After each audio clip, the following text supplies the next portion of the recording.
Welcome to Living Your Greatness. Each episode, we bring on great people to inspire you to achieve your greatness. We discuss topics all related to health and wellness. Listen to world-class stories, learn valuable lessons, and turn knowledge into action. It is now time for you to unlock your inner greatness. Welcome back, everyone, to Living Your Greatness. This is your host, Ben Mummy, and today we have a new guest to the show, and her name is Amber Stratton. Amber is a co-founder of Pure Yoga, Pure Fitness, Pure Kitchen, Pure Life TV, Ritual by Pure, and Mentors Mindset. Amber has built with her partners a health and wellness brand that has become known to many as a lifestyle. Amber has over a decade teaching experience in yoga, where she runs teacher trainings, retreats, workshops worldwide. Amber is a keynote speaker and a Lululemon ambassador and has been a guest on various podcasts. The Pure brand first opened their doors in 2012 and under 9 years has grown into 4 yoga studios, 1 fitness studio, and 4 vegetarian restaurants. Pure Yoga has been named Best Yoga Studio 4 times, and in 2016, Pure Kitchen won the Best Ottawa Business Award for Best New Business of the Year. So Amber, welcome to the show. It is great to have you with us today. Thank you so much. So starting off, Amber, tell us a little bit about yourself. Where did you spend your formative years growing up in Canada? What inspired you to become an entrepreneur? And why did you start a brand that focused on health, wellness, and fitness? I think at heart, I'm definitely a small town girl. I was born in Thunder Bay, Northern Ontario. My dad is also from Northern Ontario, as is my mom. So I moved around a lot as a kid. I think I went to 5 or 6 different elementary schools and landed in the same high school as my mom was like, we're not moving anymore. And I think that was a cool experience. I spent a lot of my summers and my family vacations up north. And when I went to high school, we landed in a town just outside of Ottawa called Manotick. So that's where I grew up. And I loved everything about growing up there. And I still have a lot of my same friends from my childhood. And my business partner, Jen in Pure Yoga, is my best friend since grade 6. So we have a unique working relationship and in a really positive way. It's almost like working with a sister that you chose. So it's kind of a cool thing. I'm really grateful for. I can't imagine, especially after this past year, having a partner like that. What inspired me to become an entrepreneur? I mean, I spent my 20s, I worked in a lot of bars. I had a really good time. I traveled. In all honesty, I never really knew what I wanted to do. I knew that I loved health and wellness. I knew that I loved fitness. I was always super active. I was always very interested in healthy lifestyle. My parents, I will describe them, I think they'd agree, as kind of old hippies. My dad was definitely a hippie, as was my mom. And I grew up in an environment that was really, I think my parents just really allowed my brother and I to have freedom. We were never pressured to go to school. We were never told you have to go to university, none of those things. And my brother or I went to university or college. I have a grade 12 education. And we just I think my parents just kind of trusted that we would find our way, and they were right. I mean, maybe at times they questioned that themselves. I approached my late 20s still uncertain as to what I wanted to do. And a lot of times I feel like these things that I'll say sound kind of cliche, or like, oh, like, just you'll find your way, or when you know. And I went on my last kind of big trip I went and lived in Australia for the second time when I was 28. And there I had a lot of time to spend on my own and reflect. And I kind of had a moment of like, ooh, I'm 28. Like, what do I want to do when I grow up? Maybe I should start thinking about this. And I just started to write things down. And I just wrote down basically in a journal, like what my perfect day looked like. And it included an amazing yoga class and going to like a vegetarian restaurant, which is, I'm plant-based, not vegan, plant-based, but restaurant to have a great meal. And then I started to look at like, how could I make this my daily life, like in what I do. So it started there and just started writing things down. And I literally emailed my best friend, Jen, who was living in Victoria at the time, and said, hey, like, what do you think about opening a yoga studio? And she was like, well, okay. And it was just kind of this like idea. And we knew we were both coming home. So she came back to Ottawa, I came back to Ottawa, and we started to just brainstorm ideas. And there was almost like for me personally, it was like a little switch where I really enjoyed the lack of responsibility that I had in my 20s. I really enjoyed doing whatever I wanted when I wanted on my watch. And I definitely wasn't ready to do anything like that when I was 24, 25, 26, 27, 28. And when I felt that shift in me, I just kind of I went from like neutral into sixth gear.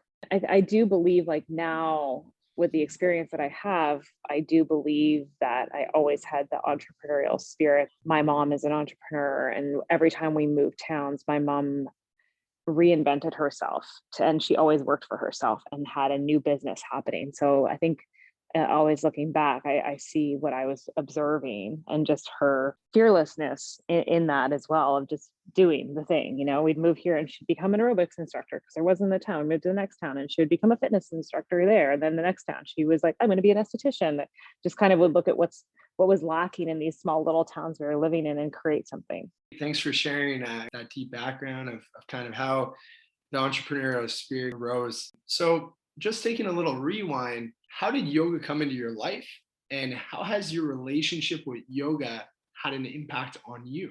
Yoga came into my life from I was more of a gym rat before I was a yogi, whatever. I was more of a gym rat, and my body was really tight. I was always go, go, go, go, go. I still struggle with that. But if I look back at like my 20s, I worked a lot. I was known to have 4 jobs at a time. I never took a day off. My employers enjoyed that, I'm sure, but I enjoyed working. I enjoyed being busy. And of course that was probably to avoid some internal distraction. So I started going to yoga just literally because hot yoga was becoming popular at the time. And so I'm like, what's this trend? I'm going to try it out. So I go and I try it. And I was at the time going to Bikram yoga because that was kind of the thing that was happening at the time, these 90-minute classes that I found so hard to stay in because it was just too much time. But then I started to get that feeling when I left of what I feel like is just spending 90 minutes focusing on your breath really is, to me, what like is a really powerful part of the practice that we don't really acknowledge. It's not like warrior 2 or down dog. It's the breath control and the time, the quiet, and the time that you're spending looking inwards, and then the peace that comes from that. So that's how yoga came into my life. And then growing up in a spiritual home as well, I think I was just naturally drawn to the other aspects of the practice, and always was really interested in self-help. Like you could find me, when I was like 21 in the self-help section of chapters, like looking through the books, really curious about like quote unquote, like what's wrong with me. Like I want to like get in there and find out. I found it just super interesting. So I think all of those aspects kind of drew me to do my teacher training. Yeah. And that's kind of how it landed for me. So why did you decide to open a studio? What qualities do you feel are important to build as both a studio owner, so focusing on the business management, and a yoga instructor, so nowadays becoming an influencer?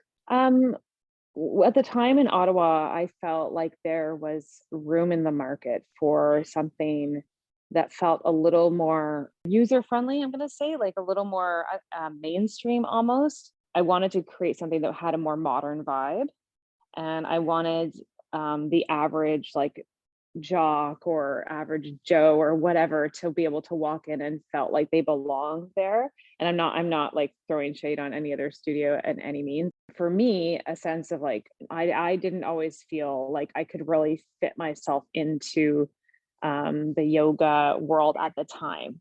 Like I felt like a little bit more, like it's East meets West thing. And my teachers were, my first teacher is from India, and his name is Vishen. I couldn't have asked for a more incredible experience, but obviously it was hard for me to relate to some aspects of like the differences between us because I was a 25-year-old blonde girl bartending in Canada.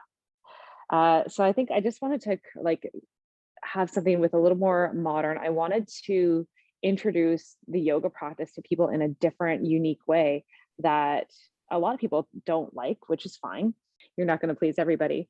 But we started to introduce different classes. Like we were doing beats classes. So we're doing yoga to like hip hop music, or we're doing like core practices. And the purists would really, that's funny to say purist, but but a lot of people don't like it, but I mean, a true person who actually practices yoga would welcome anything to the room. And for me, I look at the young girl that started with us when she was 18 years old and only came to the yoga class because it was a beats class and would have never stepped foot in the door. And 3 years down the road, she's doing her teacher training and has kind of like just gone down their own path. So I feel like any reason that you walk into the door of a yoga studio, whether you're coming for a class with no music, that's a traditional Ashtanga class, or you're coming for a beats class, or you're coming for a power class, whatever, it's like give everyone their own opportunity to find their own way to the part that's truly healing of it. And I just think that we shouldn't be judging how you get your foot in the door. So it was kind of like a way of broadening the audience, really. Absolutely. No, makes a lot of sense. So I have another question, and this kind of leads more to you kind of share with us like the whole vision of what you wanted to feel and what you want to give, right? What is the story behind Pure Yoga? Could you please share with our listeners how it came alive? I mean, it came alive from Jen and myself kind of coming together, and we didn't have any money, and uh, we were worth nothing on paper. So we weren't a bank wasn't going to give us anything. We have a third partner in Pure Yoga, and he is a longtime friend of mine. I met him when I was 19 and he owned bars and I worked in his bars and we became really good friends. He definitely saw a light in me that I didn't see till years later. And we were just out one night having dinner and I said I wanted this yoga studio thing, and he was kind of wanting to like partner in something different and like kind of get away from the bars and do something more. And he kind of was like, oh, well, let's do it. And I was kind of like, well, what do you mean? Like, and anyway, so he partnered with Jen and I, and that's where we got our first loan. And I mean, thankfully it all worked out. And he's very proud to be a part of the Pure brand now. And that's just how it kind of started. We had one studio in Westboro. Jen and I were there 24/7. And we were just there and so excited, even though for the first 4 years, we barely made any money and we just didn't care. Like I didn't care. Like I was making way less than I was when I was bartending. And so was Jen, but you're just so passionate and so excited to build this community. It was so much fun. Someone has told me in the past that sometimes the best entrepreneurs are the ones that kind of don't really know what could happen. Like when we were opening for like, well, aren't you scared? Aren't you afraid? Like, and I was like, afraid of what? Like what's gonna happen? Like super, super naive to a lot of like what could happen and what I know now. Looking back, I'm like, oh, it's so cute that we went in so blindly. Because you kind of just have this like lightness about you and you're just excited and you're not like people be like, there's so many other yoga studios. And I was just like, yeah, but we're gonna be different, like, so yeah, it's kind of interesting how we started off and looking back and to where we are now and just the how things kind of rolled out. Absolutely.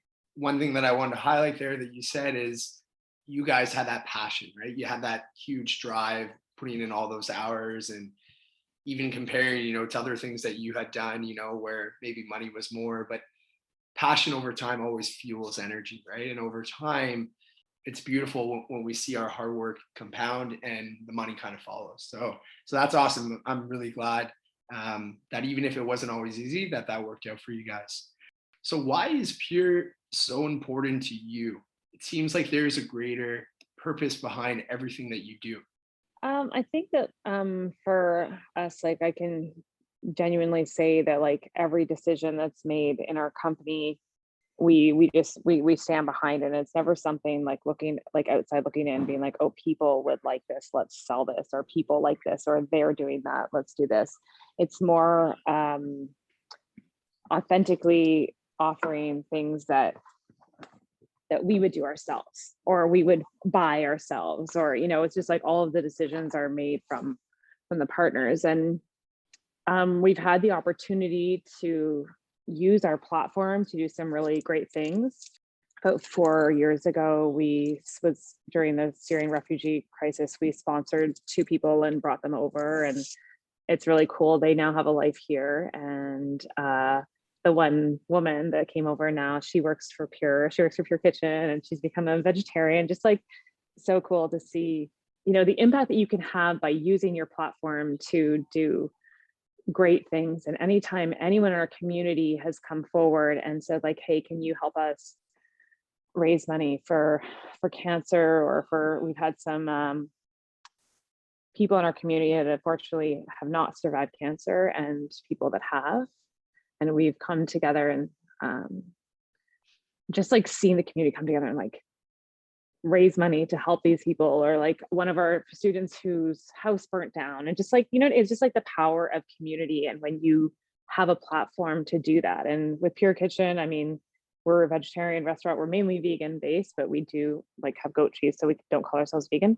But just the amount of impactful things, opportunities we've had to do things for the environment, like overall, just by serving vegetarian food to begin with, and then just the small little things. So for us, like behind the scenes, like if it kind of like freaks me out when I was saying to you earlier before we started the recording, just like that you start to get seen as this like this big thing, but behind it there's people. There's just people. There's me, Jen, Dave, Todd, Kyle, Olivia. Like there is a group of like actual humans.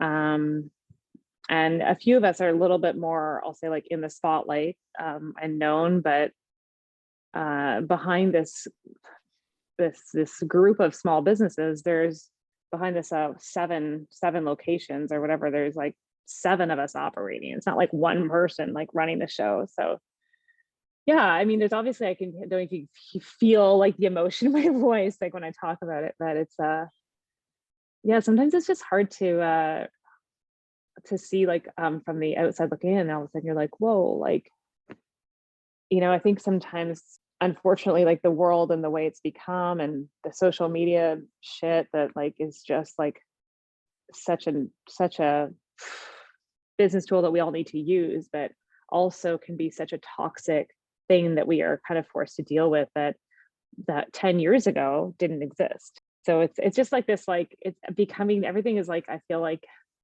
gets like, there's so much good, and then there's all these like complications with like success, and there's people who really celebrate success like I do, like look at companies that have done incredible things, and I watch where they began, and I'm just like, wow, that's awesome. And then people that just like don't want to celebrate anyone's success, or recognize that that there's so much good happening like beyond, and that there's so many amazing things that have happened because of the platform that we've had. So owning a yoga studio and a restaurant might seem like an odd pairing, but your vision was built upon the ideal day, which was of having great yoga class and then going for fresh, delicious, healthy meal. It is clear that your passions have transformed into a full-time career. How were you able to turn this dream into reality? So I didn't just like, I worked in restaurants my whole life. If anyone's listening to have worked in restaurants, you probably know that working in a restaurant and operating a restaurant are not the same thing. My partner in Pure Yoga is a partner in many restaurants as well. And my partner in life, my husband, was in the restaurant industry for 16 years. So when Jen and I started to say, so first of all, I'll start by saying that when you talk about a healthy lifestyle and a healthy mindset, it's not just one thing. It's what you eat. It's how you think. It's it's moving your body. It's all of these things that create like a successful human. Like I always I say like we all need to learn to manage ourselves. And we all have different management tools. And my management tools are movement, are healthy intake, like eating really well, our quality time with myself or people I love. So we all we all have a different way to manage ourselves. We have to, and sleep. Oh my gosh, 8 to 9 hours, non-negotiable. So these were all kind of tools I incorporated into that I needed in my life and that I wanted to share with others. And I do always think that when you're really passionate about something, your people will find you. I'm like, well, I can't be the only person that wants this. And some people would say, like, I was really inspired by Fresh in Toronto. I love Fresh so much. I love Cafe Gratitude in LA. And I would go there and I would just like be ordering everything on the menu and taking everything I can to go and just like getting it in while I could. And when we're going to open here, my partner Todd said, we're not doing it unless Dave wants to do it, because Dave was my husband. And at the time he was in another industry, because Todd knew you need to have the person, like the restaurant person. So it's not like, oh, you want to yoga, so you don't just go open a restaurant. Like you have to be an expert. And it is a hard business and it's a complicated business and there's so many moving pieces. And my husband we're very similar. He's very high energy, hardworking person. And he loves to organize chaos. And running a busy restaurant is a constant organization of chaos. But some people got really high off that. So it worked out. So that's how that kind of came to be, having the right partners in the right places and, experts in the industry. And then we just kind of were part of the vision. Like the first time we were Pure Kitchen, we all did the menu planning together and the decor, what it looked like, the feel, the vibe. Like when it comes to the restaurant, like I'm a visionary. I'm not an operations person though. And I'm sure you've read the book, It Starts With Why. Yeah. So I love that book. And it's just like, I'm like the vision person, but I don't operate without my tedious operations people that like keep me in check and keep me in line. So that's kind of how that all came to be. Some people used to say, and we would joke, because my husband used to be pretty like low key and we would go out and people would just think that I owned Pure Kitchen and Pure Yoga and say like, how do you do it all? And we would just laugh. I was like, I don't. Trust me, I do not do it all. It's impossible. So Amber, it has been a tough year for a lot of businesses. According to the Canadian Federation of Independent Businesses, almost 200,000 Canadian small businesses shut down during COVID-19. How was your management team successful at pivoting your business model to thrive in this new living environment? On the Pure Yoga side, honestly, my mind switches and immediately and maybe panics and says, you better figure something else out now. I'm not a sit back and wait for things to go back to normal. I'm like, I need to start another business and figure out how to get through this. And it's funny because a lot of people said, you guys pivoted so fast. And I was like, in my mind, it wasn't fast enough. So, but I look in hindsight, I'm like, yeah, I guess that was pretty quick. I think I went into total like stress, like fight or flight mode. And I was like, we need to revamp our online platform. It needs to be better. We need to look at who we're competing with. And just kind of went into overdrive with Pure Life TV, and I created a platform for Ritual as well. And that almost killed me. So for Ritual, I just decided to, for some reason, just take it all on myself. So I did all of the back end and the video editing and the uploading. I lost a ton of videos. I learned a lot. I could barely walk because I was filming so much. But I figured it out, and I'm really proud of both platforms and how they've definitely helped us over time, especially like before we knew that this was going to go on for up to 14 to 16 months for our business specifically. It did help us before there was any wage subsidy or rent subsidy, and we're a company that is mainly contractors, so the wage subsidy doesn't do too much for us on the yoga side. And on the Pure Kitchen side, my husband, similarly to me, went like into the same mode. Imagine being in my house at that time.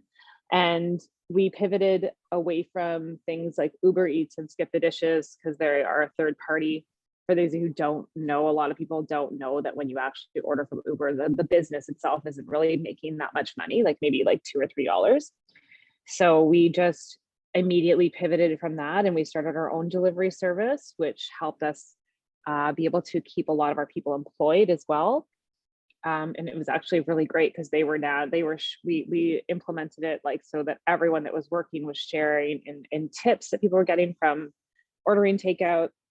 And now we solely operate with our own delivery service. We have been for over a year now. So yeah, that's just kind of the way that it went. Seems like a blur now, and then it's always just still a constant learning curve. And throughout this whole pandemic, I think that it's really important that we all like there's a lot of finger pointing and everyone, we all think, of course, like we're pointing the finger at the government, and then employees are pointing the finger at employers. And it's just kind of like taking a step back and understanding that this is like it's been hard for everyone and everyone's had their own unique experience and everyone has a story. And like my story might be a financial loss and someone else's might be the loss of a relationship or having to homeschool like 4 children, or it's just like nobody has a better or a winning story. I don't know that I would trade mine. Like I feel I'm grateful that I've had like a great family to go home to and a great my staff is amazing. And yeah, it's like brought a lot of us closer, and we've all had our frustrations at times, of course. We're human. So it's like I think it's important that we all just have like compassion. I have compassion for times that my staff felt frustrated, and my staff has compassion for the time that I felt frustrated. And then we all have overall just like everybody wants to blame someone, but it's like nobody knows how to do what we're doing right now. This is all new. Our generation has not suffered through a pandemic or a war. And if this is our war, like I'll take it.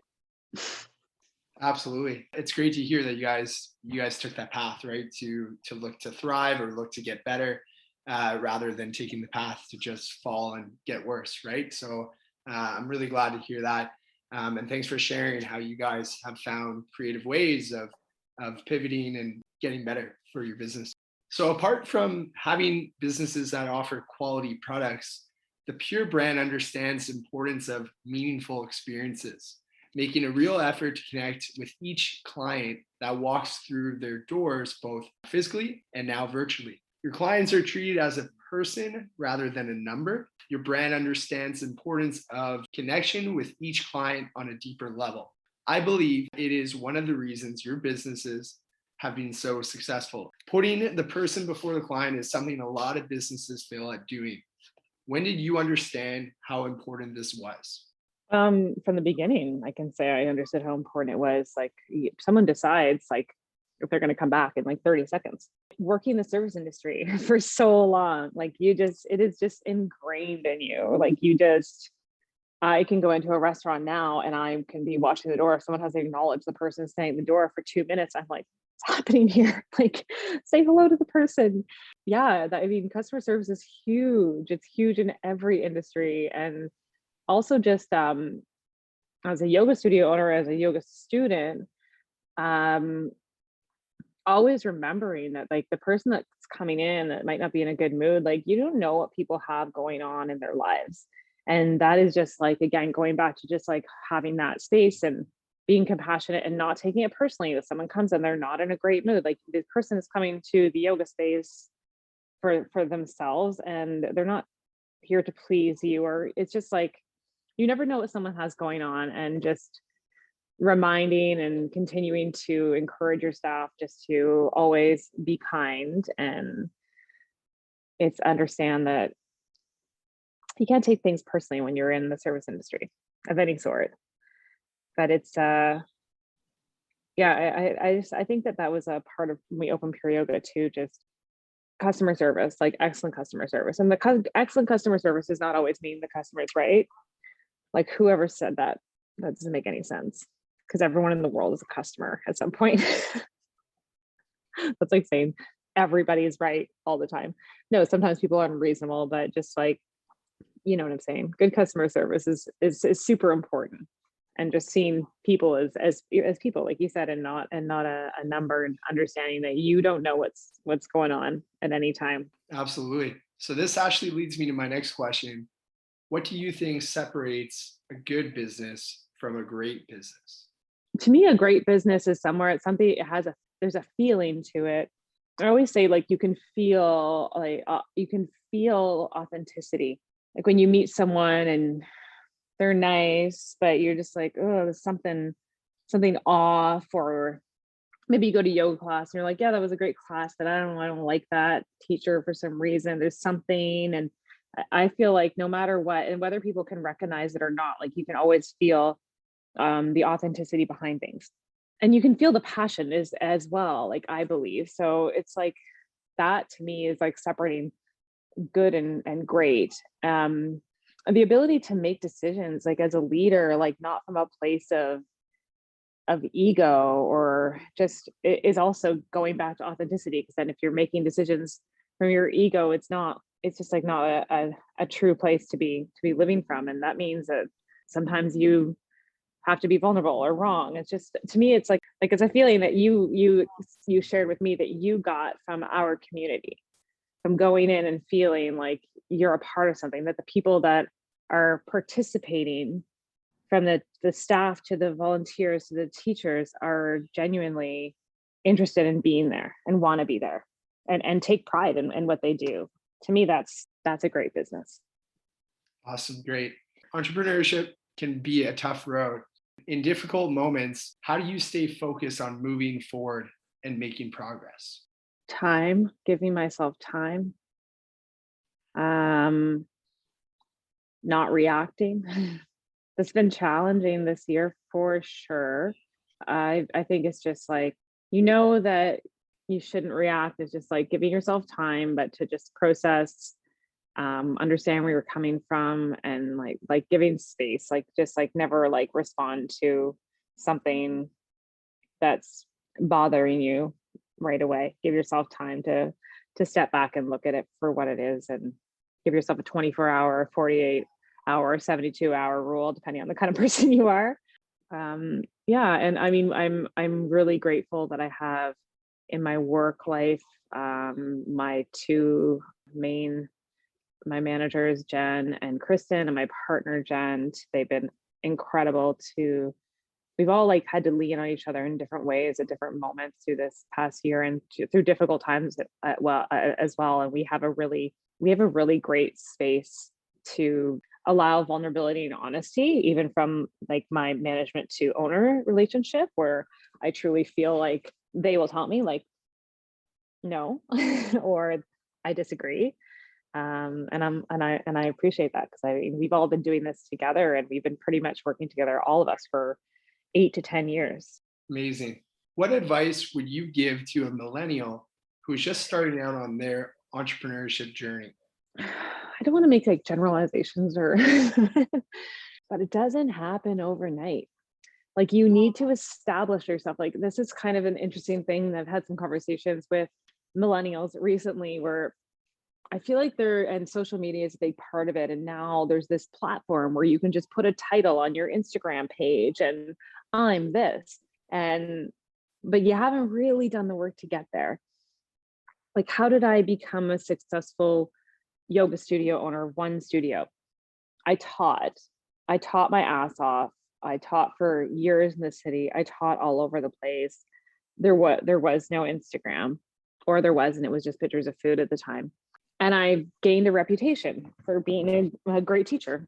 So I established myself in the industry. But this is like the part that I feel like there's a bit of a rush for the end game. So you have to be in the now game, and then not forget, like, the now game is what's going to get you the end game. Like you have to establish yourself, and you have to do the little steps, and you do have to grind a little bit, because if you just create a page and put your name up there and say, I'm this, like people are gonna know. Like when when they hire you, they're gonna know that it's like you that you have put the work in. If you're working with a professional, it's like when you know the difference between a teacher that's been teaching for 6 months and one that's been teaching for 10 years. And it doesn't mean that the one that's teaching for 6 months isn't going to be great. It's just that you feel the level of experience. So to me, it's just like understand and be patient that you have to like put your time in to get where you want to go. And it's not overnight, and don't lose motivation if it's not happening overnight. It takes time and experience, and you're just going to be that much better when you get there. The reason that pure yoga was good to begin with was because I had a following when I got there. I didn't just put up a sign and open the doors and people just flowed in. Like I'm in my opinion, like I worked hard to get those people in my doors. And I hired an amazing staff like right off the bat.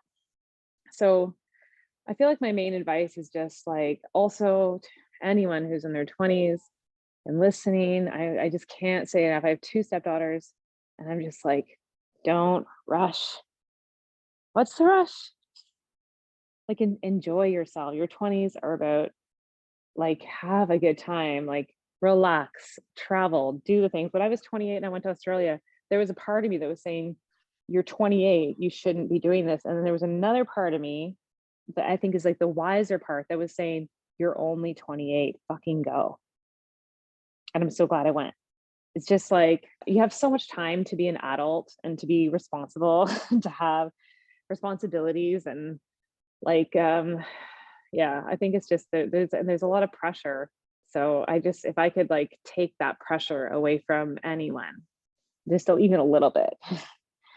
Like, you had all the time in the world to be a grown up. And let me tell you, it's a lot fucking harder. Oh, I bet. So, Amber, who have been your greatest mentors?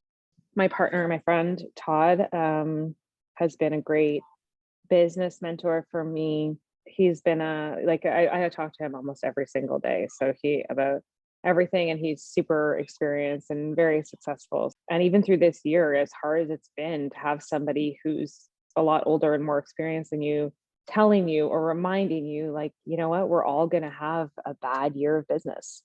Like it's impossible to not have a year where you lose a lot of money. And just like that kind of having that perspective has been great, not just this year, but always. And having somebody to navigate you through the first scary business experiences that you've had that he's experienced many times. And just to like have someone that's like, he's so even keel about everything. It's incredible. He's so like unemotional, even keel. Oh, yeah, okay, well, let's just deal with that. So I don't think I went into it really knowing that he was like going to end up being a mentor in that sense. And other than that, I mean, it's been nice. Like my husband's been a great partner and everything that we've done as well. And he is 12 years older than me and I'm working with two serial entrepreneurs. So it's kind of interesting. That's my answer. Okay, great. And what is your favorite quote that you live by? Stop living your life as though you have a second chance. Beautiful. And so, Amber, this brings me to one of my last questions. As you know, the purpose of this podcast is to inspire people to achieve greatness and enhance their overall personal well-being. What is your definition of greatness? Living from your most authentic place. Like it's just it's so hard to do and just like, but to me, I am so attracted to the people. Like my friends will like joke and say like, well, I like the weird people. I don't think they're weird. I like the creators. I like the creativeness. I don't like boring. And I don't think that anyone is boring in their authentic being of who they are. It's just like, once you can get past like the ability to just stop trying to do the things that society wants you to do, that your parents maybe want you to do, that you were taught were the right things to do, and to live from that part within you that is truly like free. And we all have it, when whichever way, just like finding the freedom to be yourself, I believe is greatness.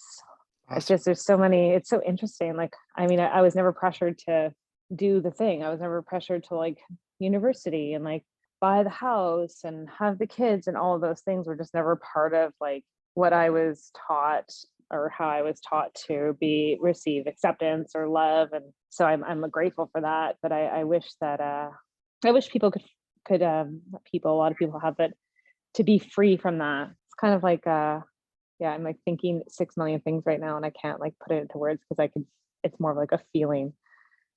But greatness is freedom to truly live from that authentic place and just be who you are. And it's a beautiful thing. And I think that we all admire and are drawn towards people that do that because we want it in a way. It's it's like, oh, like to me it's inspiring. And to some people it might feel differently. It might feel like maybe people find me really irritating. But maybe if they were to take a deeper look into that, it's that kind of free place that I live from. And a lot of people do. I think you shared a really good perspective there. So Amber, who is a future guest that you would like to see on this show? I would love to see my partner on the show, Todd, but I mean, I don't think he would ever do it. He's so low key. I don't even think nobody even knows it. He's like the Wizard of Oz, like no one knows who he is. But I'm going to put that out there to perhaps challenge him to do it.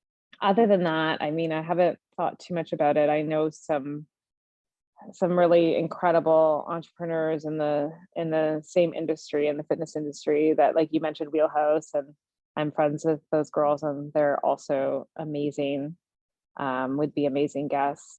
Okay, great. Thanks for sharing those suggestions, Amber. I'll try and see what I could do to bring some of those guests onto the show for our listeners. And so, Amber, where can our listeners go to connect with you online? Online, I have a platform. It's jointheritual.co. That is my newest passion project that I've been working on for over a year online. I've been teaching for about 3 years in studio. Pure Life TV also as well for yoga classes and fitness. On Instagram, you can find me at Pure Yogi Amber, Pure Yoga Ottawa, and Pure Kitchen Ottawa.